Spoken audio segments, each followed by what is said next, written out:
Bert Ive, Bert Ive 1875–1939, was a British-born Australian cinematographer who was the first long-term cinematographer and still photographer in Australia. During his career as a film photographer for the federal government from 1913 to 1939, he frequently traveled across Australia to photograph the country's landscapes, industries, people, and famous events. His motion pictures and still photos were used to promote Australia to the rest of the world. Early life. Ive was born in Reading, Berkshire, England in 1875 and became interested in cameras and photography in childhood. When he was 11, his family moved to Brisbane, where he began his career in cinematography. After dropping out of school at the age of 13, Bert Ive worked in several jobs, among them glass embosser, logo writer, decorator, and painter. He took an artistic view of life and work due to his training as an artist. Career. In 1896, Ive began working on stage productions. When he watched the film for the first time, Ive became fascinated by it. Because of this, he converted a cinematographer traveling in northern New South Wales and southern Queensland, and in Brisbane he projected film and song transparencies for Ted Holland's vaudeville entertainers in 1906. His first actuality film was shot in 1909. In May 1913, he was nominated as a cinematographer and still photographer for the Commonwealth government. This position had been held by James Pinkerton Campbell from December 1911 to May 1913, whose appointment was not successful due to personal conflicts, quality disputes, and insufficient funding of his work. In contrast, from the moment I've started working as this role, he was encouraged to establish the cinema and photographic branch for developing the film industry. In the first month of his work, I was involved in setting up a workspace in Melbourne and purchasing equipment. The Brisbane's newspaper Star stated that it took him 6 months traveling around the States to take any photos of interest in 1914. Other newspapers reported that Bert was an enthusiast, a man of infinite resource, and of a happy nature. However, the qualities that he expressed, as well as the propaganda of his works, usually ensure that he was welcomed wherever he went. 8 federal departments continuously managed Ive's activities from 1913 to 1939. Among them were Home and Territories, the Departments of Markets and Commerce, External Affairs, and the Commonwealth Immigration Office. The changing oversight of his work reflected the varying capacities in which Ive completed government work, covering a wide array of subjects such as promoting tourism, Australian goods, national awareness, and national development. Ive used several means of transportation in his travels throughout Australia. At the time, many Australians had not yet had a chance to explore their own country. By filming such documentaries, Ive promoted Australia to its citizens and attracted overseas tourists. The cinema and photographic branch grew from a one-man staff, Ive, to a Melbourne organization with its own studio, laboratories, stockwares, and producers, editors, and photographers within 25 years of establishment. In 1930, the cinema completed a movie each week, and many of Ive's films were released in a series Australia Day After Day and Know Your Own Country. In 1929, Lynn Maplestone and Ive emerged in Telling the World, which is a documentary about recording the cinema branch, and in 1930 produced the first sound film This Is Australia. Ive's 1930s films were released domestically and overseas. Filmography as cinematographer. In the silent film era, Bert Ive made a documentary about Ballarat in June 1927. In and around Ballarat begins from the Black Ball observation deck and looks westward MacArthur Street to Lake Wendouree, showing today's unidentifiable electric trams and the mining dumps that served commuters from 1905. The film shows the industrial and agricultural after the First World War in a modern inland city, but people still remember the glory days of the gold rush, with men holding plaster casts of some lumps of gold discovered during the ore boom containing 69 kilograms of welcome nugget found on June 9, 1858 at Bakery Mountain. This is the At the end of the film, the representative of the Eureka Rebellion was founded in 1893 by the rebel leader Peter Larrell, who had the Eureka Stockade plaque on the base. Larrell survived the rebellion and became a member of Parliament at last. The Conquest of the Pacific is a black and white silent documentary in 1928 that celebrated the first flight across the Pacific Ocean.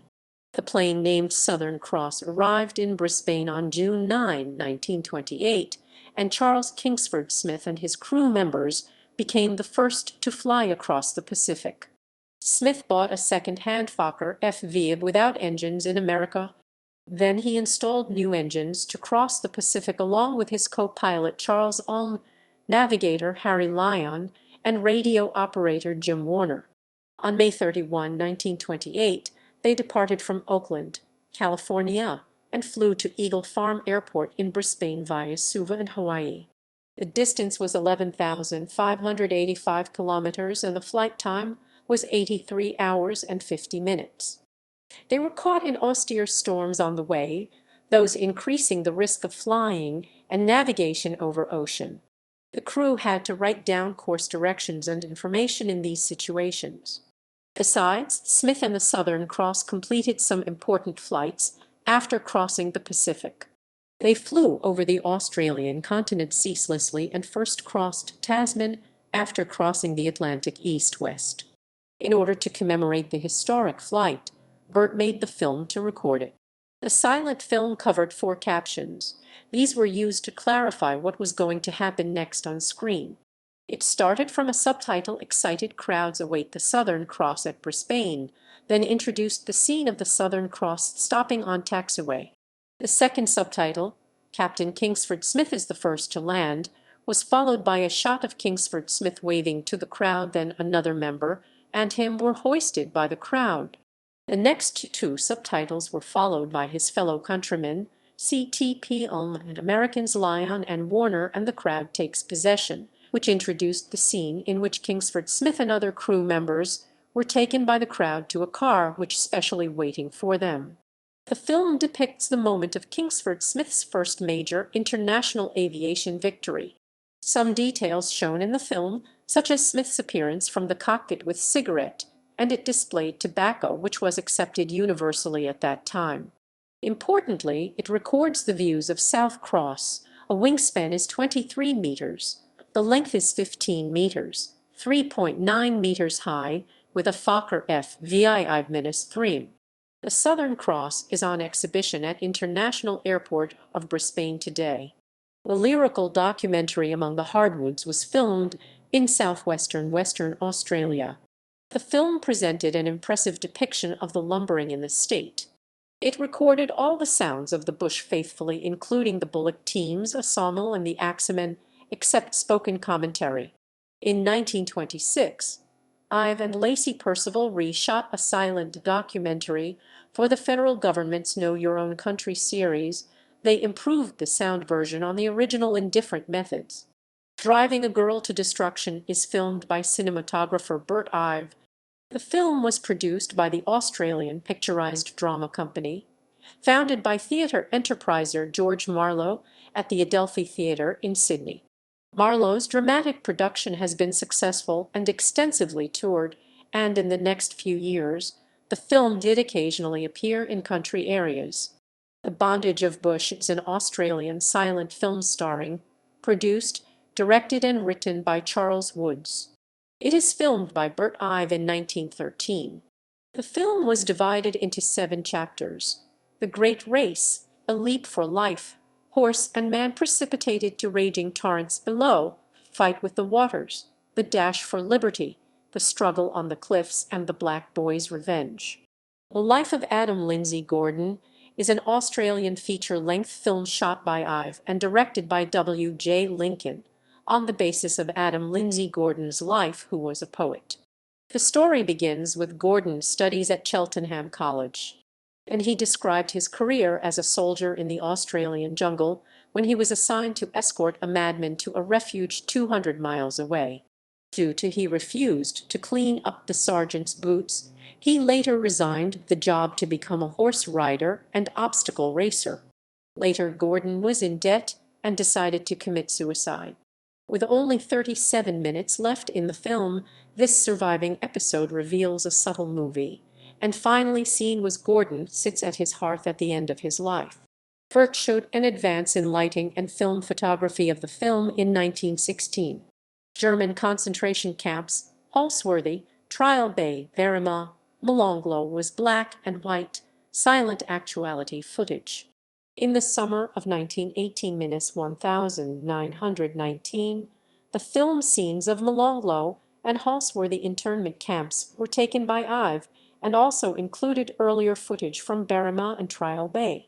The effect of the film was to express the distinction between the conditions of returning to British prisoners of war in Germany and the conditions enjoyed by German detainees in Australian refugee camps. Filmography as editor. Angel of His Dream is an Australian film shot by Bert Ive and directed by George Marlowe, concerning a clergyman who was seduced by a woman. It was Marlowe's follow-up to Driving a Girl to Destruction. Death and legacy. Ive died on July 25, 1939. Until his death, he remained heavily involved with the cinema branch's photography work.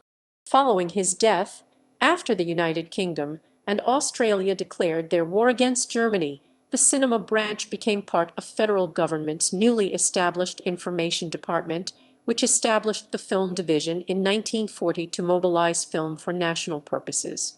The Townsville Daily Bulletin reported that his body of work in Australia has been a monument to his energy and vision for more than a quarter of a century. This tradition was passed on to the cinema's post-war successors, the Film Department, the Commonwealth Film Department, and the Australian Film Department, which are now part of the NFSA Film Australia collection.